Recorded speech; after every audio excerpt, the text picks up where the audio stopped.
I think it's better if we just sit around for a minute. Maybe that's like captivating for people. Like, I don't think it is. No, you guys don't. Do you guys smoke? Like, nope. No. Remember, you got the 3-second video views, Harris. Say something. Okay. Hey, everybody. Welcome to the Tellman and Fellman show. My name's Harris Tellman, and way over there. Cheers, Tellman Knudsen. Welcome to Tellman and Fellman. Oh, sorry. And in the middle is my good friend and almost as old as me. No, not as old as me, but has been doing marketing as long as both of us. Ross Goldberg. So we've got two non-practicing Jews and a goy. Go ahead, you can shut the door. Yeah, my daughter wants me to. She sometimes works from home. Did you see her in the little? No, you didn't see her. Nah, you don't have enough screen to show her. She's really tiny. She's really tiny little girl. Anyway, everybody, this is Ross Goldberg. I've taken some time to write or to have a bio written. But anyway, Ross is an accomplished digital marketer and the founder of Immortal Marketing, dedicated to helping businesses grow their digital presence and profitability. He helped mine grow for 7 years until things that had nothing to do with him caused it to stop growing. Oh my gosh. Anyway, with a unique start, Ross launched this is really cool actually. He launched his first business in 2005, only to fall into a coma 2 weeks later. And then he woke up paralyzed and found $1,000 in his PayPal account from the business he started. So there's nobody else that can say it. I made money while I was in a coma other than Ross. I'm sure somebody else out there has. Anyway, this was a moment. Not their first money. What? Yeah, not their first. It was my first. Your first online money was while you were in the coma. I mean, Ross, maybe that's the secret. Anyway, I need to go back to a coma. All the money. So that was a moment that ignited his passion for mastering online traffic. That experience led him to build a multi-million-dollar software company, releasing numerous best-selling training programs and managing over $1 million annually in Facebook and Google ads. Probably half of that was for my company. A third of it. Ross's journey is not just about resilience but it's also about developing timeless strategies that work regardless of market changes or algorithm shifts. He believes in creating traffic systems that consistently deliver results, helping tens of thousands of entrepreneurs gain more leads and scale their businesses. His methods focus on transforming scattered. Yep, okay, that's the right word. His methods focus on transforming scattered efforts into strategic focused action. Oh, I guess you know entrepreneurs. Allowing business owners to work smarter, not harder. His philosophy is clear. Being found online is not enough. You must become mesmerizing, remarkable, and leave your audience feeling compelled to take action. Ross's approach ensures that his clients avoid the common pitfalls of wasted time and money, offering them the tools and tactics that they need to succeed no matter the market conditions. His strategies, like his company's name, which for those that don't remember, because it was so long ago, is Immortal Marketing, are designed to be immortal, producing lasting, impactful results for years to come. Yay. Please, everybody, welcome my good friend, Ross Goldberg. Thank you. Awesome. Welcome, Ross. Great to have you here. Good to be here. Thank you for having me. Cool. So, like, Ross, we bumped into each other several times over the years, but we've never really launched a product together or done something huge together. And so what year did you actually start your marketing journey? I started in 2005, oddly enough, selling memory foam stuff, mostly mattresses, but we even handmade pillows for a while. I mean, we did some crazy stuff in that first year. I set it up, and then 2 weeks in, I got really, really sick. I was vaccine poisoned by the Army. It's a long, complicated story that doesn't really have a place in our conversation today. But I went into a coma. I was in the coma for about 10 days, and I woke up barely able to feel my feet. And it gets progressively better as you go up, but I've actually lost most of my sense of touch. It's weird. Doctors can't even explain it. So we don't have to discuss it in detail. I'm a little bit messed up, but I feel good. And I dove face first into my business when I got home from the hospital about a month after I went in. And it really was an obsession. I was in a wheelchair at the time, and I would just sit in that wheelchair 18 hours a day and just pound away. I tried everything, including things that didn't even, in hindsight, I should have seen, that can't work. I tried it anyway. Right, yeah. So how long were you in a coma? 10 days. 10 days. And so you made your first $1,000 online in 10 days. Was it affiliate commissions or something? No, it was selling mattresses. That was just my profit on them. Yeah. Oddly enough, I was competing with my suppliers. I found all of the ads on eBay and combined them into something better. I had no idea what I was doing. At this point, I had no guidance, no mentors, no training. Right. I just figured if they did it and they're making sales, which you could see on eBay, you could see if someone was generating sales. I'm like, okay, that one sold some, that one sold some. So I grabbed them all. I rewrote mine, obviously keeping the fact for my product, taking theirs out. Yeah. But the letter was better than theirs. They couldn't figure out how I came out of nowhere, and I was selling more than my supplier within like a month. So you're working your ass off, but you also got lucky. Oh, totally lucky. Well, a little bit of intelligence, a lot of luck. Yeah. And you're trying lots of things, and that thing happened to work right at the right time. Well, and it took me 15 years to get even okay at writing copy. Right. That was the luck part. I simply took their skills and stole them. Transferred. I edited. Yeah. It was research, not theft. But I have a question for you. So it was just something on eBay, and you weren't really advertising it. It was just the eBay audience had found it, right? Okay. Because I was thinking, like, how funny would it be if, like, this was something like, Google Ads or something, and it was the 7th day that you were in a coma that you made the sale, but you and I both know, like, on day 5, if you were awake, you would have shut that shit off. You know what I mean? Like, that would have been totally. That would have been fun. By the way, we do have a comment in my Facebook. It's from Rory Stern, our first guest. Oh, Rory Stern. He just said the same thing, except he said it with Ross. He said, "Oh, Ross Goldberg," all caps. You're the first person, Ross, that Rory didn't try to say something about Uranus. He thought that'd be funny, but I guess with you, he decided maybe he'd get punched in the face if he tried to Uranus. You know what? He's got nothing to worry about. I consider Rory a friend. He could talk about my anus all he wants. Okay. He does. He has a whole live stream about it. It's a planet joke, guys. Relax. He's not actually talking about. He's talking about the planet Uranus, not your actual anus. You know, either way, whatever he wants, it won't hurt my feelings. Uranus aside, I went to I had a really cool experience last night. I went to so the town that I live in is a very, very puppetry centric town. There's a lot of puppet activity here, and every year there's a 2-week-long puppet festival. And all these like little puppet shows happen all around town at all sorts of different hours and all these things. I went to a puppet cabaret last night at a new bar that recently opened up, and it was very low key. I was there with my girlfriend, and there were like 2 other people in the audience. It was not a very well attended puppet show. But it was a puppet cabaret, and there was a puppet called Moth, and Moth had no wings. But interestingly, Moth introduced himself because he answers questions, and he'll ask any question you ask him, and he's like, it's like a talk show. I have my own talk show. I answer questions, and I asked and I raised my hand, and I asked Moth if he'd be interested in being a special guest on a real talk show, and he said yes. So we're gonna have a puppet guest coming in soon, Harris. I think I'm gonna have to start being in charge of I need to have some veto power on some of these things. That's fine. I'll bring a puppet to interview him. I have 4. I have 7, but 3 of them are twin. How often is it that you hear a talk show puppet happening? Like, never. It just seemed like a natural. There could be a reason for that, though. Yeah, totally. No, the reason is because lack of vision. Lack of vision. So, Ross, will you help us market our puppet talk show, Ross? I think I might be able to do something cool there. All right. Great. All right. See, how's that for vision? Wow, we got one. We got someone willing to help us market it now too. That's right. All right, let's check this out. So, Ross, you've been in the game for 19 years then. Yeah. Right.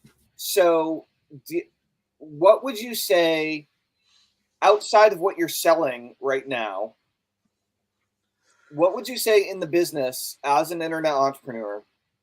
What's the skill or the skills that you really are the best at in the business? Not necessarily the best at teaching people or what, but like what's your special sauce? What do you do? What do you do really well, at least in your own ability to see this in yourself, you know? I've spent most of the last year figuring this out, and I can explain it in 1 to 2 sentences now. It has taken me most of this year to figure that out because I've done so many things. Like an example is I can write a sales letter in 3 days generally, not $25,000 sales letter, but it will be done. Yeah.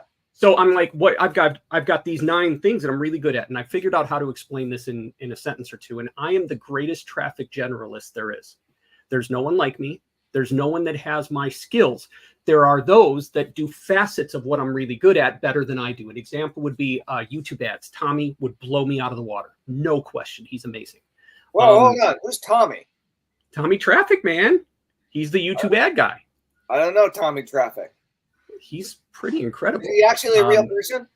Yes, absolutely. Okay, I thought maybe you were. And I'm using. I haven't heard of Tommy yet. So you got Tommy I'm Traffic, as an you example. got Fabian Facebook, you got Maximum Meta. So, but there's there's people that well, and not only are there people that are better at certain things than me, Rory and I actually have very competing views and can produce very similar results. In fact, like I think that in certain circumstances, if we went head to head, results would be very comparable with completely different strategy behind it. That said a lot. That's and it's difficult. I'm really glad that you admit that publicly as a traffic guy, because it drives me freaking crazy as sometimes a client. Is there are many ways to win, and some people present themselves like, no, this is the only way, and it's like, no, you're so wrong. Here's the best part. But here's the thing. Here's the thing about that, though, right? There are 2 factors. One is that we need to believe in what we're selling to a certain level in order to convince other people that like they should invest in it. So we have to have a certain level of self-belief. And one of the problems is if you don't have the real rock solid case studies to prove it, then you can very often get lost in delusion, right? So like we can try to believe in ourselves until somebody else does, but like until the rubber hits the road, like we're all blowing smoke, like until somebody else stands up and says, oh yeah, I was one of his clients, or I did this thing and this is the result that happened, or whatever, like then we know it, they know it, the public knows it, like everybody knows. And so I don't know, when people do the only way thing, even if they have case studies, it's interestingly enough, Harris, it's definitely coming from that isolation mentality of the like me against the world. I'm a one-man army, and I've got to show everybody how awesome it is. Right? Isn't it also, Ross, in your case, even self-protective. Like I don't, like look, the truth is that like I know for a fact that Ross did my my meta ads for 5 or 6 years, and we got to a point where we were kind of hitting a scalability wall, and it was me that said, dude, I don't think I said get your head out of your ass, but I'm like, look at this and look at this and this might work. And he's like, you know what, fuck it, I'm gonna give this kind of different way of thinking a try. And not that I could have implemented it in the way that he did, it's just like this smart guy over here says that this works, and you're like, well, let me try it, and you're like, oh wow, that actually broke us free from where we were. And so that's really powerful when people can, stop drinking their own Kool-Aid completely and are willing to drink other people's Kool-Aid. Well, I mean, that's the thing is there's a certain degree of freedom in being a lifelong learner and staying focused on that. But again, if you're in guru mode and you're trying to toot your own horn, you're trying to be the top in your field and everything, and to let everybody know it, it's hard without like constantly checking yourself, not to let your ego get so inflated that like it's so much better for other people to say you're awesome than for you to say you're awesome. So Robert Putty, good to see you, sir. Yeah, blast from the past, Robert. We haven't talked to him forever. He's done a bunch of. He used to do events. I did my first live character at one of his events. The Robert Johnson guy, the teeth. I remember that. Yeah, I have. Goodness, I haven't thought of that in 10 years. Harris always has the teeth handy. It's really good. Well, and he happened to do that at my event, which was, I think, a few months later as well. But I did like a superhero at your event, and I did a couple of other things at your event. But yeah, so that's actually something good to. So, but Robert's mentioning the idea that we all had some luck. I mean, maybe every business has some luck, and they just pretend like that they're genius for a bit. But like I know in my case, I tried a bunch of things and they didn't work, and then eventually something worked. I got lucky that my first swing was a win, but only because I got lucky in how I applied, like creating that business. And I happened to put it, marketplaces are magic, by the way. Putting your stuff in an area where people go to buy that thing, genius, simple, let them sell your stuff. Right. So that was, of course, dumb luck. Until they see how good you are and they take your stuff and start making it. I mean, like, I was talking to a guy at this a couple nights ago in Scotland at the event that I was performing magic at, and he's with a independent retailers association, and they're suing Amazon because you could see that they do it. They look at their data, they see, oh look, this product is selling really well, and who are they riding on? They're riding on all of their independent retailers that are selling these products. They see the data, and they're like, you know what? I'm gonna make razors, and they seem to sell really well. Right. So. Well, that's the danger, right? I mean, there's opportunity and there's danger. You know what I mean? Like, if you're crushing it, there's going to be competition regardless of where it comes from. I don't think eBay never started selling their own stuff. They never really did that. They stayed in their lane, but there's two sides to that equation as well. Number one is the one you're referencing, where the big dog steals the idea and replicates the thing. The other one is when they contact you and say, I want wholesale access to your thing. I'm going to brand it something different. And you make boatloads of money by wholesaling your products. So it does go both ways. It all depends on how the behemoth company behaves. Amazon, in certain circumstances, has behaved like a behemoth. We don't care. We're just going to rip off your stuff. Come fight us. We have better lawyers. Yeah. Sadly, that's business. And that's the game that we're playing. That's right. Let me ask you a question. I'm going to shift gears a little bit. I was kind of alluding to it when I saw Robert Putty's name. You used to put on live internet marketing events, live and in-person internet marketing events. Why did you do that?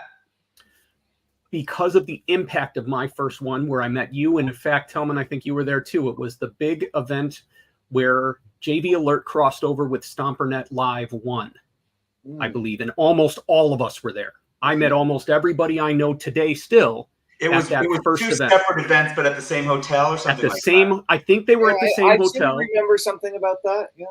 And I had no money because I was riding the roller coaster of the marketer.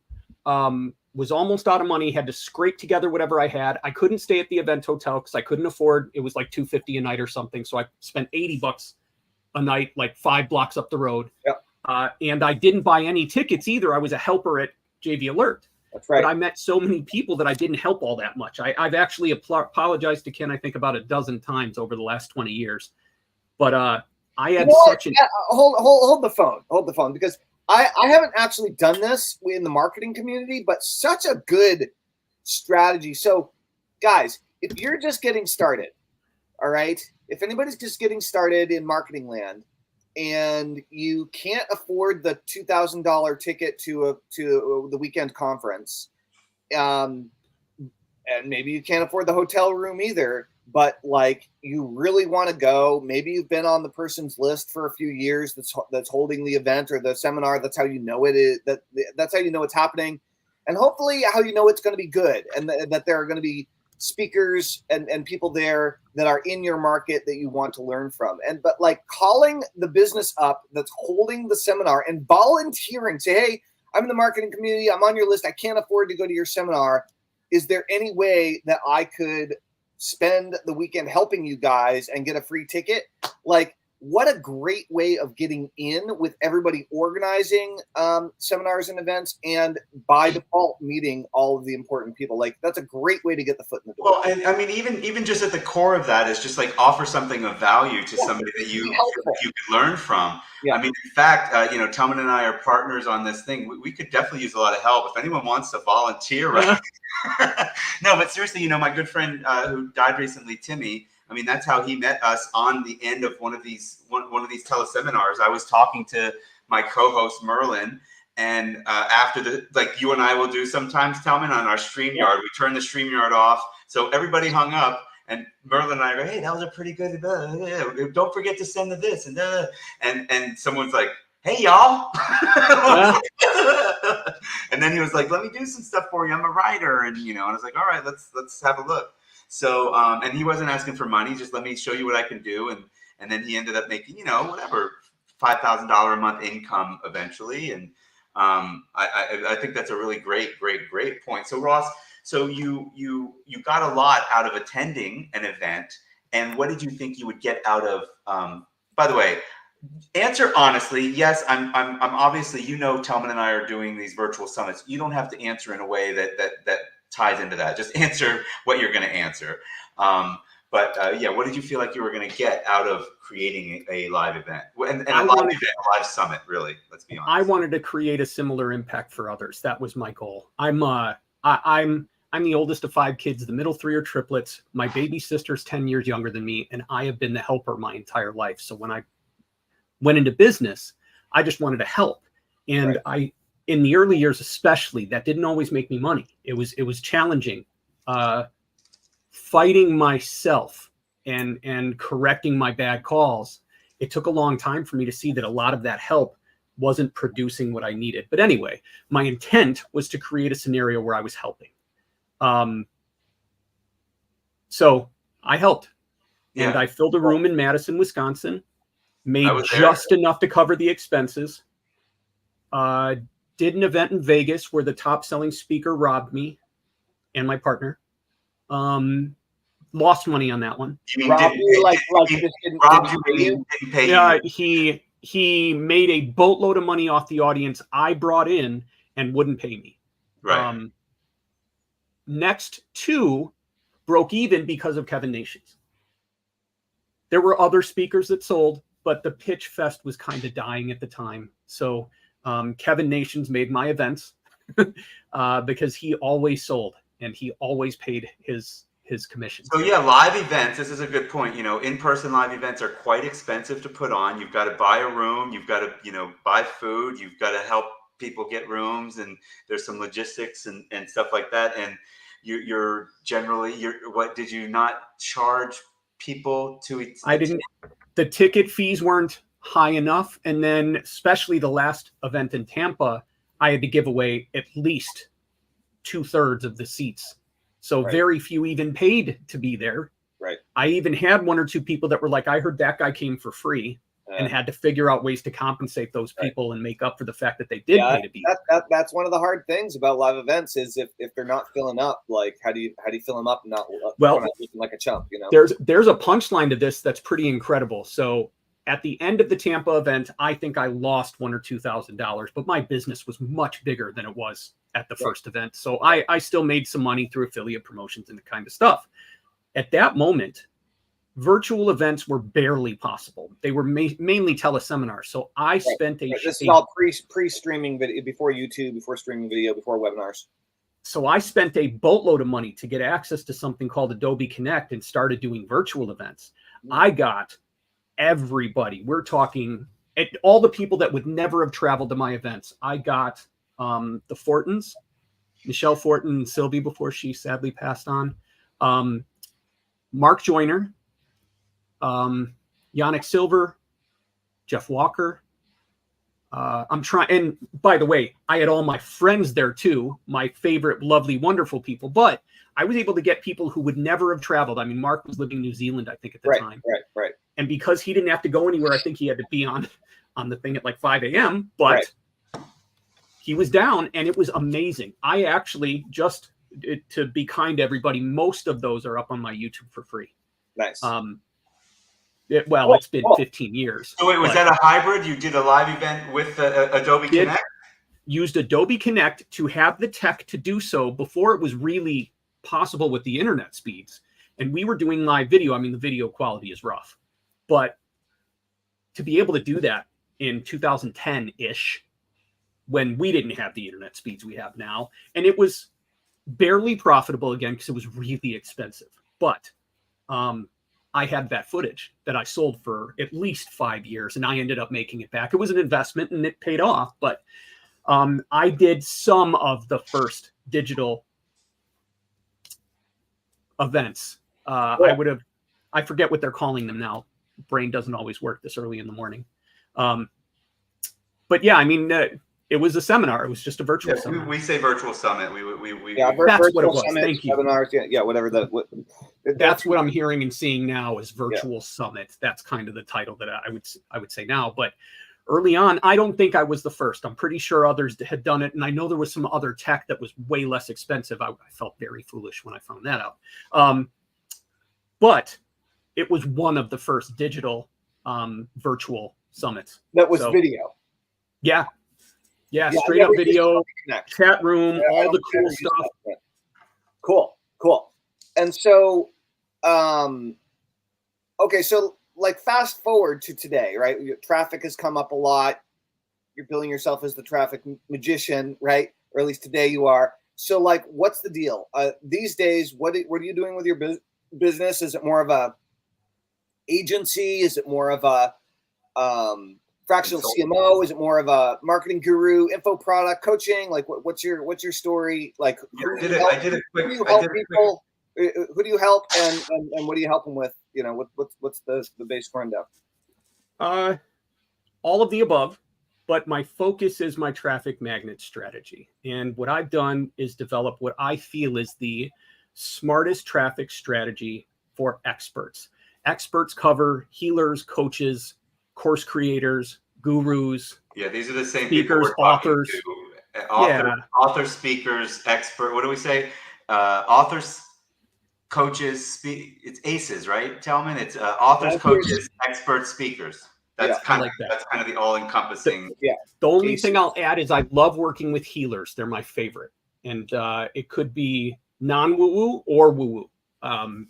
Because generally they go so far all in what they do that they know nothing about what we can do. So for those people, I can home run after home run every like 3 days. They're doubling their business because they don't do any of the stuff that I would have them do. But let's step into Ross with healers in particular. Yeah. But like I'm a hypnotist. I know a lot of healers both locally and online over the years.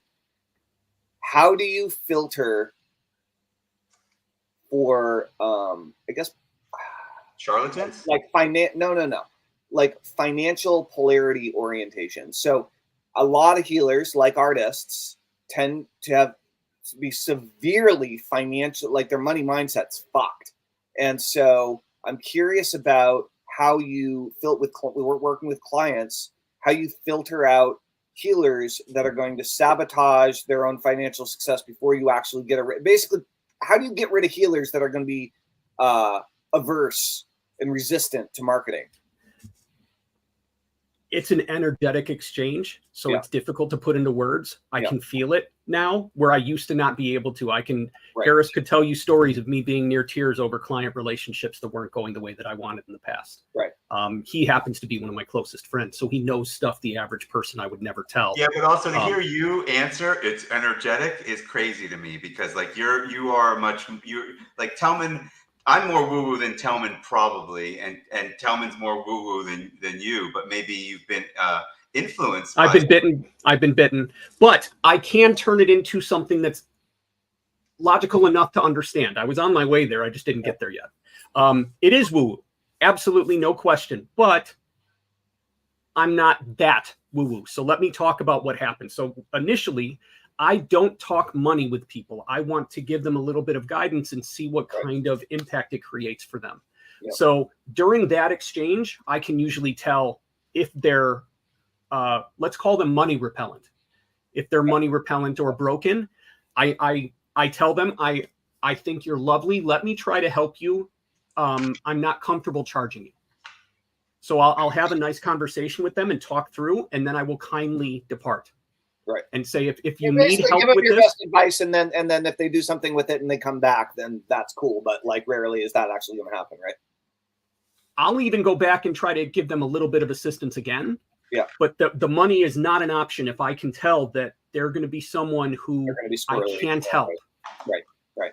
Because and by the way, it's not a reflection on me; it's a reflection on them. I I had an NLP practitioner who was the best client I could have ever had. And that energetic thing I ignored. I went into the relationship expecting to be able to begin advertising within about a week, but I had to rewrite her sales letter with no notice. So that took 2 weeks. It took 3 to 5 days to prepare the ads. Took at least 2 days for her to add her credit card to Facebook. In the end, I had 3 days, and I had told this lovely lady, I said, ma'am, we are not making money month 1, especially after the sales letter thing happened. I said, there is going to be no return on your investment in me. I hope you understand. Month 2, I will get everything back and then some. But month 1 is going to be research. It's going to be sales letter. It's going to be preparation. 3 days in, we were maybe 2 days from sales. I invoiced her. She said, I'm not paying that. You made me no money.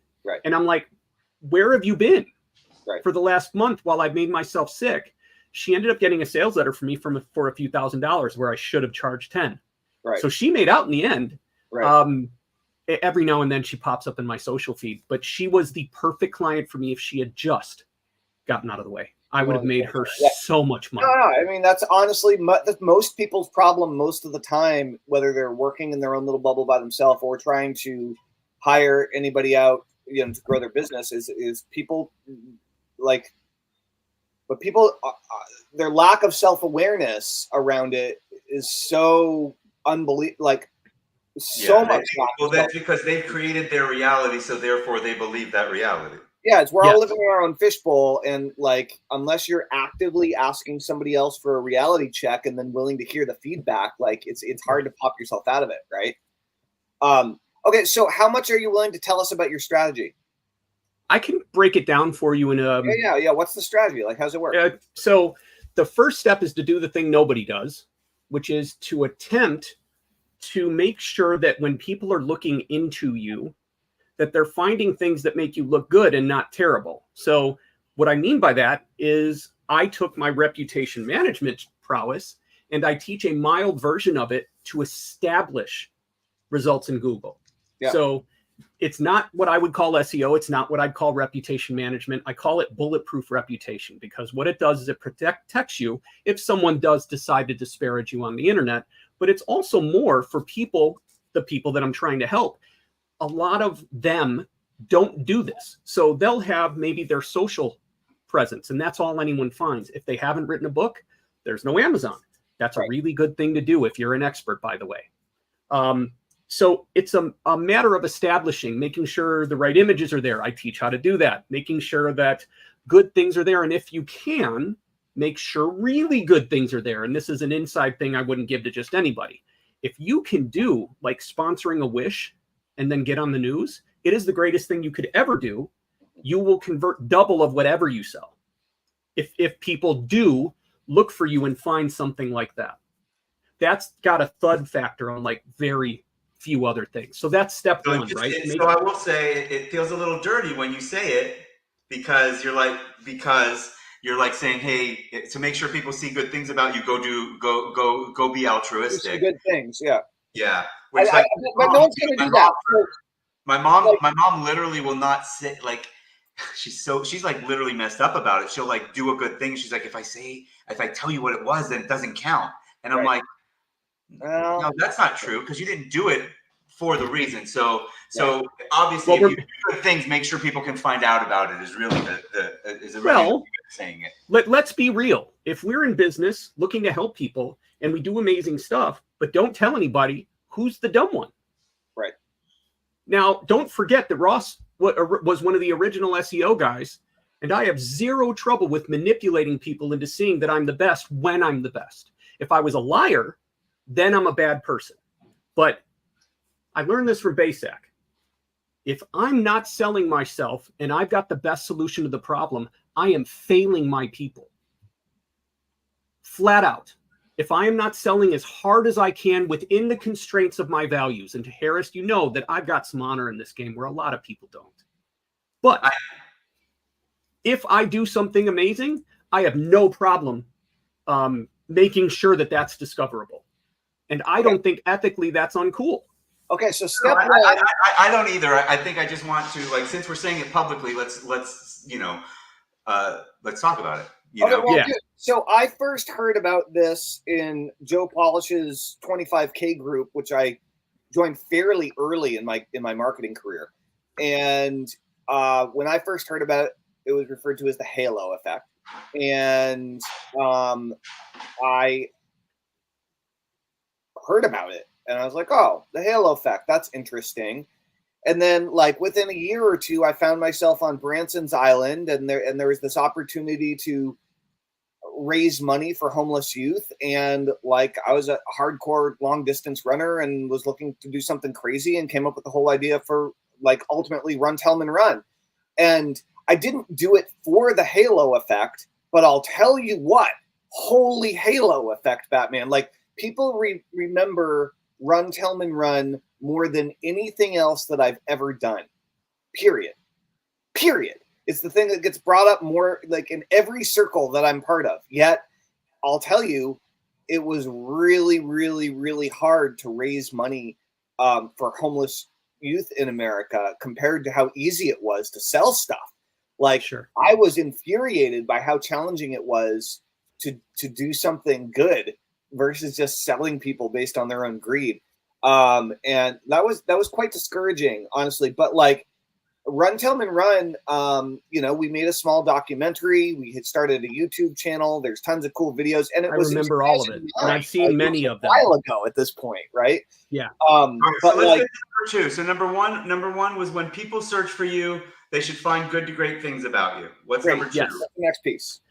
Number two, what most people would teach as your entire strategy, I teach as a baseline. So what I mean by that is that I believe every expert, and I'm going to generically refer to the people this helps as expert from this point forward, so I don't have to say the 8 different things, should have a specific kind of content and presence on the internet where we can show people that we can help them. The why of that I'm going to come back to in a moment.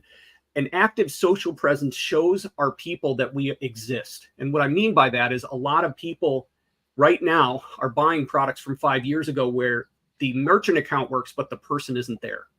So whatever they're buying, they don't get. The systems are broken, and it's really tough to get their money back. It's like a nightmare. So an active social presence actually pushes that idea out of their heads. It's I'd call it an enhanced skepticism. And then this is the part that most people have a really hard time with. Even if it's just a few dollars a day in retargeting, everybody should advertise. Okay. And because our nature as humans is to squirrel. And when we squirrel, we walk away from things that we intended to do. And sometimes squirrel meaning looking at shiny object syndrome. You mean get distracted. More than shiny object, I'm saying easily distracted. Easily distracted is a better way to say it. So we're easily distracted. So someone's on your sales page, they're about to buy, they're about to enter things in, and their kid comes into the room and says, I just urinated on the ceiling. Totally. So they run off, they come back, they see your tab and just close it because they forgot what they were about to do. Your tab and the other 150 tabs that they opened that day. Yep. Exactly. So they meant to buy. So you're actually doing them a service by just throwing up some retargeting ads on Google and Facebook. You can do $3 to $5 a day on average, unless you have a large amount of traffic. Most experts, that covers everything. And I teach how to set up a retargeting campaign like ours was, Harris. It wasn't the best retargeting campaign I've ever seen based upon all the retargeting campaigns I had ever seen. It became that. It didn't start that. Are you referring to the what do we call it, website abandonment retargeting? Yes. Or we've talked about that on one of the other shows. Another who was it? Tom McRae? Something McRae. Bill McRae. Sorry, Tom. Sorry, Bill. Bill McRae brought it up. That's his whole strategy, Ross. His whole strategy is using AI to put out social media content that brings people to a web page, and the web page has that code on it that automatically gets 60% of the email addresses, and then he puts them on an autoresponder and starts sending them. Wow, when I say it, I sound so intelligent. But anyway, that's his that's his core strategy that we were like, okay, that makes sense. Yeah, that works. It kind of does. And the truth is, that's awesome. I think most experts should have pixels and tracking and be retargeting people. I think it's incredibly important. Also, my strategy for advertising is to start there get everything working, create a lookalike from that audience, and then use all that stuff that you've proven already works. That's when you go to cold traffic. So the average advertiser would tell you, start with cold traffic, pick 94 interests. But the problem is it's really hard to track, and it just becomes another part that you have to prove, that you have to make work. If you start with the audience and take that out, everything is so much easier. So total aside, but let me go back to the overarching strategy of these big three things. These are the beginning. I also feel that the internet, on average, is savvy enough that the old way of content, buy my stuff, like step one, content, step two, buy my stuff, I don't think that works anywhere near as well as it used to. I think that conversion rates are dropping. If you go that way, I believe that people like us should have an additional step in the middle where we can qualify people. And I think it will drastically boost conversion rates. I'm testing this and seeing results like what I'm saying. Wait, this is so not what is the old way? Explain to me what the old way is. Old way is aggressive. Old way is, let me help you with this tiny thing, then go buy my stuff, or go get on my list, or go get my lead magnet, go buy my tripwire. I think that's too aggressive, that the internet has become too savvy and too skeptical.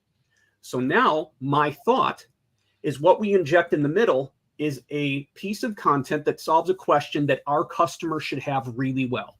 Because what that does is a bunch of different things at once. Number one, it pushes people away that don't have that problem. Those aren't your people. So this problem has to really lead well into what you sell.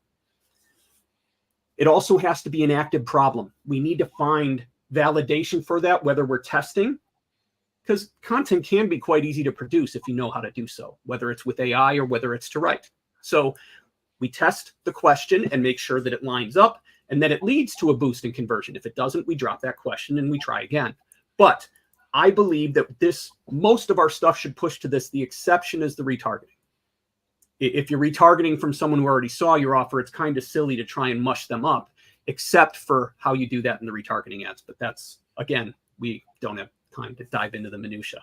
So I believe, and I'm seeing and testing, that this drastically increases conversion rates, because what it does is it allows us to prove that we actually know what we're talking about, which is the largest skepticism point of all of our prospects. They're like, yeah, but so-and-so took my money and they were terrible.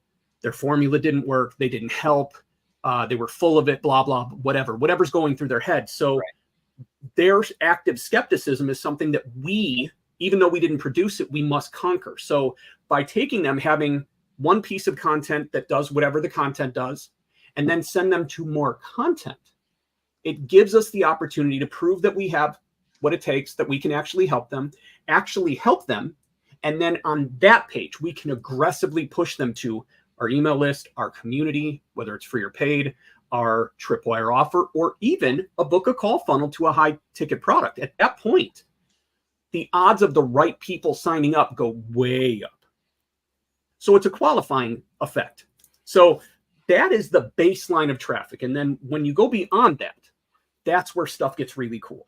So the first part is to take the best of the other things and transform them into other stuff, repurposing. So if you have a piece of content that does way better than everything else, and we all have those, you know what I'm talking about, where you put something out. My average response on Facebook is roughly 10% response to impression. Now, I have a professional account, so I can see clicks where the average person who isn't paying Facebook $15 a month can't see that. My best content gets a 1 in 3, 33, 35% response. It's massive. And that's not ads. That's not boosts. That's just the people that follow me, the friends and followers, etc. If I take those topics that were 20 to 25% response and above, I will then take those, I will turn them into infographics. I will turn them into podcast discussions. If I can get onto them, I have many friends with podcasts, so that's one thing.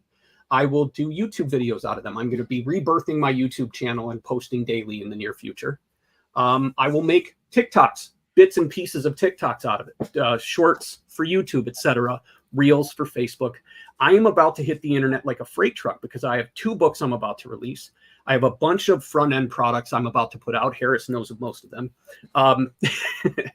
So I'm going to appear everywhere, but I'm going to use the stuff that I know works because I don't want to waste time on content that no one wants.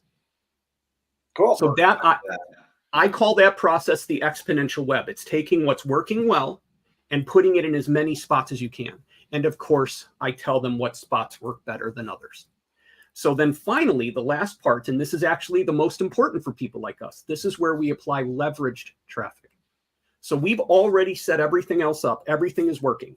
Now we look to people who have large chunks of our audience, and we look to them to pay them, make them affiliates, work with them. We establish our own network of equals, like an unpaid mastermind of buddies, where we have like not really a written agreement, but, you know, a mild agreement of just having each other's backs. You know, if you put up a piece of content I resonate with, obviously I'm going to talk on it and boost you up a little bit, share you with my people, because it's the internet. It's not like I own the audience. I'm happy to share them.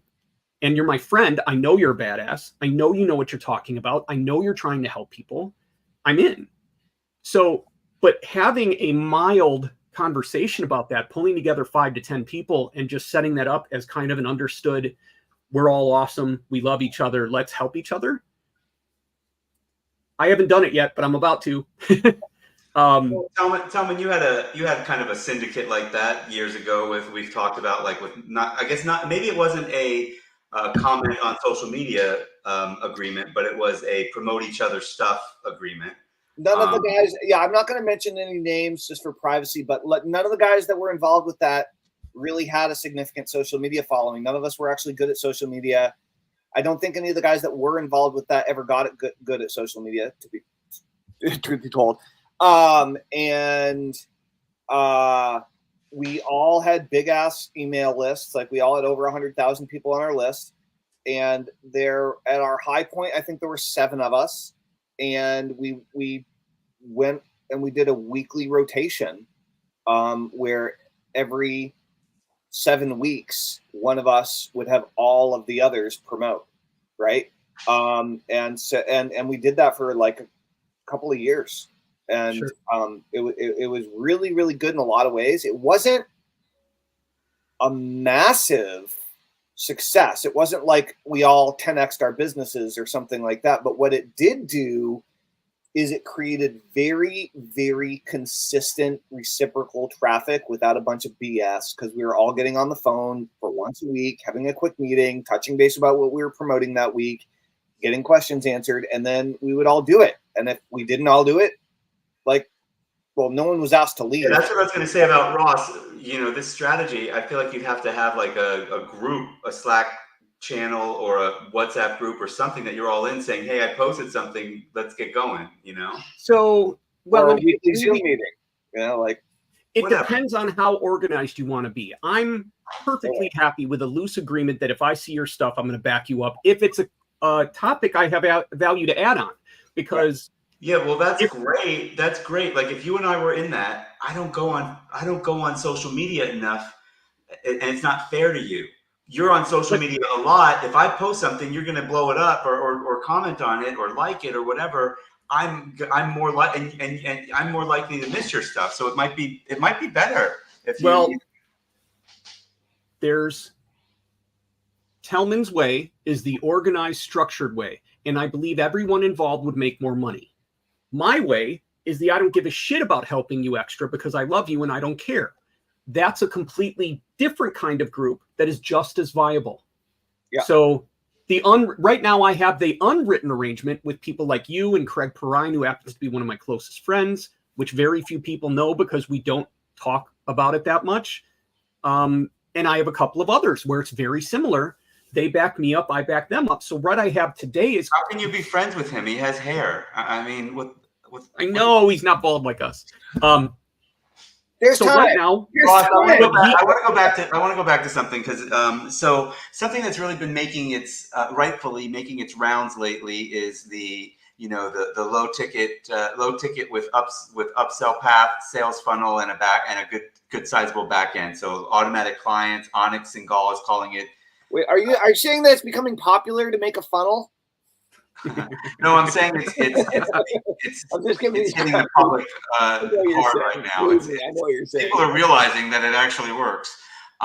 Where does that fit within your old school? So look, obviously, what I guess like Ryan Dice, the digital marketer, when you use the word tripwire, I think about a small, a low-end product, a low-ticket product with, I'm doing this because it's got a little bit of info.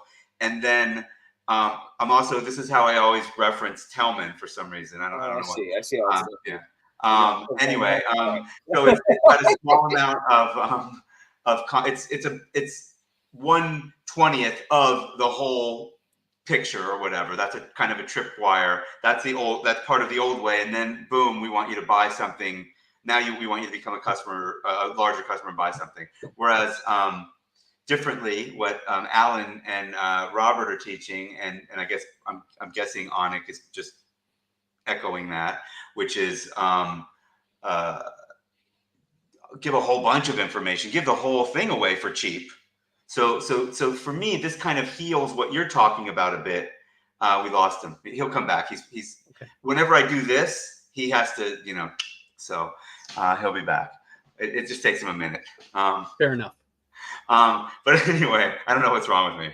By the way, Stephanie Mulak, I was about to say any woman watching right now, I apologize. Stephanie Mulak is watching. She says, stop the scroll. Look at these three legends looking and sounding good, guys. Thank you, Stephanie. It's thank you, ma'am. From you as well. Love to you and your babies. Yeah. So what is that? I don't think they're babies anymore. What is that? Where does kind of what you're talking about? Am I right? Am I right that the Alan Soltanic automatic clients kind of heals a bit of what you're saying, because it's like, hey, give away so much information for cheap rather than just give away this little bit of info. Well, so my philosophy is, even if you have automatic clients formula as your sales process, you will still increase your conversion dramatically if you show that you actually know what you're doing. I think too many people in that world, I love Alan, don't get me wrong. I think he's got this little bit of like an evil wizard thing going on. I think it's fantastic. No question that his stuff works, by the way. I don't think I insulted him. By the way, he does, if people actually do letter of the book with him or whatever, after somebody buys something, I forget what they're called, Tellman. You're better at this than me. Yeah, Alan calls them value bombs. So Alan says drop value bombs, like 3 or 4 value bombs that I think do exactly what you're talking about with solving people's active problems. My opinion, this is kind of off the cuff, but like the whole value bomb concept, I really feel like that was pulled directly from Jeff Walker with product launch formula. Like, and if it's not, it was influenced heavily, right? Well, I mean, like, what is product launch formula if it's not 3 or 4 really valuable videos that all talk about a launch that's going to be happening in a few days, but like blows you away with some really valuable, relevant, producing content, and then a launch video opens. Like that's the basic formula, right?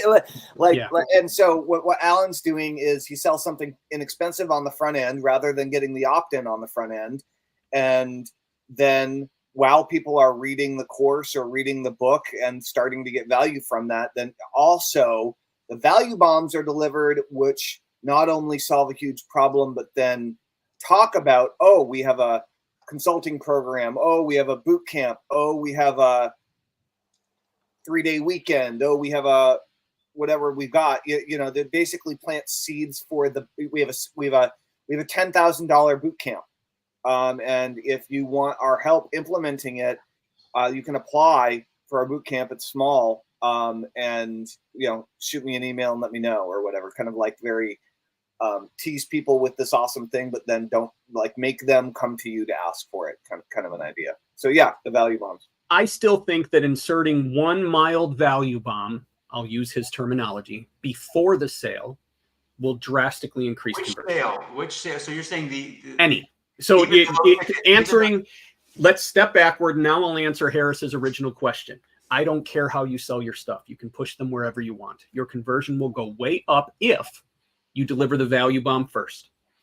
That's the easiest way for me to explain it based on the terminology we're using. It's not what I would use with my students, but totally based on what we're talking about. As a general rule, like wherever, whether it's before the first sale or whether it's additional value bomb or bombs, delivered after the first sale to move people into the next sale, like super effective either way. Here's another one. Here's another knowledge bomb that is incredibly helpful when you gain a customer. Most people move immediately on from there, whether it's to drop value bombs or to refer to what comes next. Okay, but what most people should be doing is spending just a moment focused on consumption of what those people bought. What I mean by consumption is, if it's a book, you want to sell them on things inside the book that will help them solve their problems to get them to actually consume the book. Because what happens is, there's many others doing the things we do. Very few of us are totally unique anymore. Maybe in 20 years ago we were, but now there's too many others that appear to do the exact same things we do. People are doing stuff that we've never heard of before that we don't even know about. So there are people doing cutting edge, unique stuff, but like in terms of like selling info products and all this kind of stuff, yeah, it's like it takes a lot to like be a serious innovator in the space. So focus on consumption. Give them reasons to use the thing that they bought. Remind them of what it is. Because again, the squirrel effect, I say this, it's one of my terms, the squirrel effect, where I've got books I bought that I had a full intention of sitting down on a Saturday afternoon and spending a couple hours with, that are still sitting on my bookshelf, didn't make it to my coffee table, and didn't get read yet. If I read those books, odds are, if they're good enough, I'm going to go after that author and see what else I can get from them. And that's my point. So consumption is another, like almost a magic trick that we should be pulling with our customers to help them get value out of what they bought from us. I agree wholeheartedly. I created this one thing back in the day when I started the new hypnotists. We were selling front end, mostly wealth hypnosis stuff, money mindset stuff.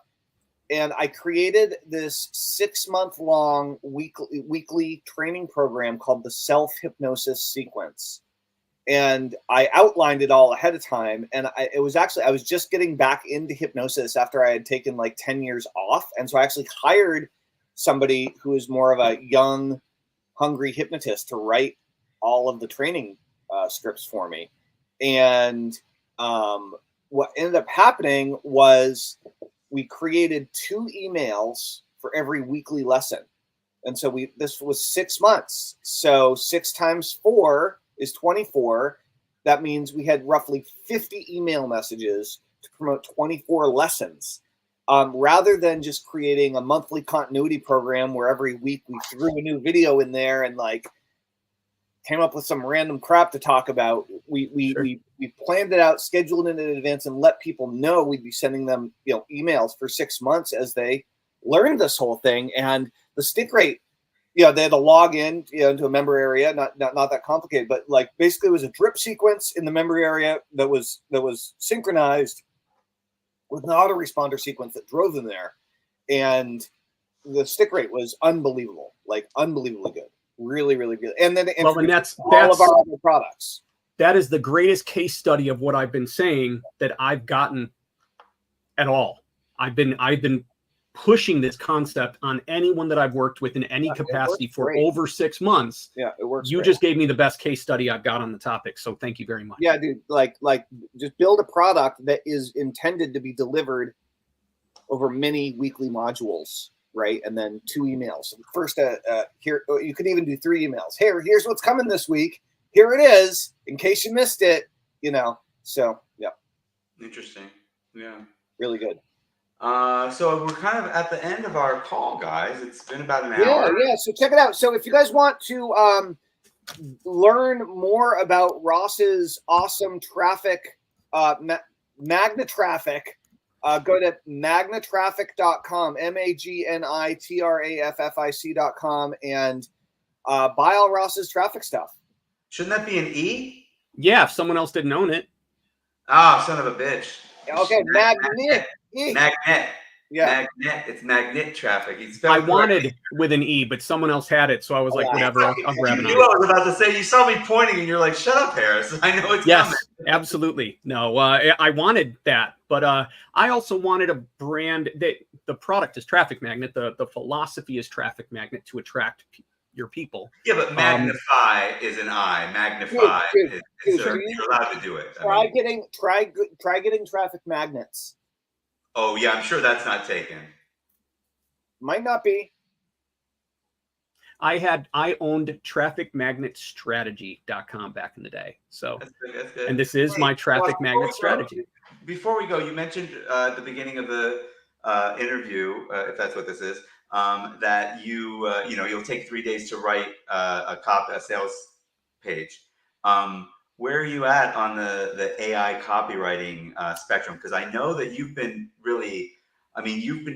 adopting AI graphically for longer than anyone I know, really, and even applying that to some business ideas. But then I've never really heard you talk too much about it. Maybe you're spoiled because you can write so fast or something. I don't know. Where I can. I do have a formula, and if it works in the right scenarios, it's a 1-day process or less. It could be done in an hour if you do it right. Are you augmenting? Are you a bionic marketer, as Sean brother said? I have created Me GPT. I have some. I don't know if I'd call them assistants, but I have almost assistant AI people helping me. Agents. I'm really deep into it. Yeah. And I love it. Are you in that AI group that Jason Parker started and Craig Perrine's in it? Some friend he is. No. Yeah. So go to jasonparker.ai. He was in an interview a couple days ago. Do you know who Jason is? No. By the way, Tellman, out of every interview that we've done, I think Basic has been mentioned more times than anybody else. Jason Parker's like a behind the Matt Basic, so we have to have him on. Yeah. And by the way, there might be some resilience because of something I did a few years ago, but we'll see if he's let that go or not. You mean resistance? Yeah, resistance. What did I say? Resilience? You did. There might be resilience too. Anyway, a little bit of both. Anyway, yeah. So anyway, Jason Parker is like he's been behind the scenes with Matt for a really long time, Ross. But he's I do know him. We're connected in a couple of spots. Yeah. So recently, once I saw his face, I couldn't. The name didn't click for one reason or another. Recently, he posted crazy stuff, dude. It's like it's completely off the chain. Yeah. I was gonna say recently he posted like, hey, anybody? He says he's like copywriting Santa Claus or AI Santa Claus. He's like, hey, I've got an AI agent that'll write an AC sales letter for you in 5 minutes. Just tell me the name of your product. You know the template. Wow, that's unreal. And not only does it write a 30-page sales letter in 5 minutes, it writes a mind-bogglingly incredible sales page in 5 minutes. I would say better than a junior copywriter would write by far. Because I'm betting that his version out of the box, straight out of AI, is going to outconvert ours, dude. Like I hear you have to make changes to it, or there's lies. I mean, you know. Yeah, well, you can't just with AI. You always have to like deal with changes. But bionic marketer. Talking about the copy itself, like I think it was superior than what we wrote. Yeah, in my opinion. That's incredible. Well, we'll test it and find out, but it really amazing. Like, and I've never said that about AI anything so far. No, yeah. Tellman's much more. I'm not just jumping on the bandwagon. The last few months being much more old school. Definitely not anti-AI. No, but just like like this, just like I like shot myself. It was incredible. Generally, number one, I rewrite every word. Number two, I don't trust it at all. Number three, it's given me utter garbage about half the time. And number four, what I look for as an expert is to get rid of writer's block or to get frames that I fill in. I don't look for AI to do it for me. So, Jason Parker, go give Jason Parker the title to one of the new books that you're about to release Yeah. And he will write you an AC letter that will probably beat your own control, dude. Like, seriously, check it out. See what happens. Very like, cool. It's mind-boggling. Like, amazing. It's also like mention that we sent you there because of the interview that we did. Sure. Like, or watch the interview that we did with him the other day. Yeah, just a couple days ago. Like, it's like really, truly extraordinary. Yeah, it's just from Wednesday. Anyway, yeah, check that out. And also, we're happy to send you the page that he wrote for us so you could see. All we did was give him the words virtual. No, we actually we answered a bunch of questions for him live on the call. He did more for us. Right. Okay, well, we should get going. So we've got magnatraffic.com for Ross Goldberg, my good friend. Well, and that's if you see a waiting list, just sign up for it. That's closing in the next few days because I just started the program. So nice, cool. And then Robert Putty, if you're still with us, we would love to interview you. Do a little blast from the past. You're like very old school marketing guy. We would love to catch up with you and check in if you're down. I'll reach out to you individually. And so he has a competitive. So Robert has a competitive AI platform of some sort called. I won't say it. I'll let him say it when he comes on here. He's given me a link to it. We can check it out. So it's something for sales letters, similar to what we were talking about with Jason Parker. And he said it's like blown. You guys know Vin Montello, a long time copywriter, and blown him away. And so it's interesting what's starting to come up, Tellman. It's definitely some powerful stuff happening. But yeah, that's we'll get you on next week, maybe, Robert. You could talk about that and the past and the present and the future and parallel universes, alternate timelines. No parallel universes. What do you mean no? No, that's off limits. How many times do I have to tell you? Harris, I can just remove you from this. In a parallel universe, maybe, but not this. I'll continue in this timeline. I'll always be on this show. I mean, so you could think you're doing that, but you won't be. You'll just be in some other world. I'm going to change history. Anyway. All right, guys. Rock and roll. It was great talking with you both. If either one of you want to connect up more, I mean, Harris, you and I talk all the time, but I guess Ross, if you want to connect up more, please reach out. I would love to chat man. And see what's going down. And I think that's all. Thanks for being a great guest. My pleasure. Definitely. L'chaim, fellow non-practicing Jew. Oh my good God. I think that we're over 50% now. You think we've had more? You think Ross puts us over at more than 50% Jewish? Well, Lemberg, we had Lemberg on. He's Jewish yesterday. What's your buddy's name from the hot sauce company? Jeff Levine. Definitely Jewish. Yeah, that's one of the most Jewish names I've ever heard. Yeah, those are more Jewish than ours. Well, not yours. Yours is pretty solid. Well, yeah, I was just going to say Goldberg's pretty hard. Well, let me see. We had Craig Perrine, not a Jew. We will only count him once. Paul Lemberg, Bill McRae, not a Jew. Tom Beal, no, probably not. No. Arlen Santa, no. Simon Leung, he's Asian Jew, actually. No. Phil Donahue, who we didn't have on, but we talked about, probably a Jew. I think Rory he is. Stern, that sounds Jewish. That sounds definitely. Jewish. Yeah, I don't think Rory is Jewish. He looks kind of Jewish, but I don't think he is Jewish. I'm pretty sure Rory's Jewish. Stern? I'm almost sure. Let's ask him. I thought I asked him once, and he said no, but we can ask him. I could be wrong. Generally, if a non-Jew asks us, we say no. I mean, that's just we don't want you to know. No. We don't want you to know how the control that we have over your bank account. All right, so hey, I'm Jewish. I'm allowed to tell the jokes. All right, so cut that out. Well, I'll edit that out before it goes live, I think. So everybody, thank you guys so much for coming to the show. Now is the time that Ross says goodbye. Goodbye, everybody. Thank you for. Bye, Ross. Thank you. Cool. Thanks, Ross. And Tellman says goodbye, and then he hits the button, and then we all just sit here like idiots until StreamYard decides to let us go. Harris is the only one who's going to sit here like an idiot.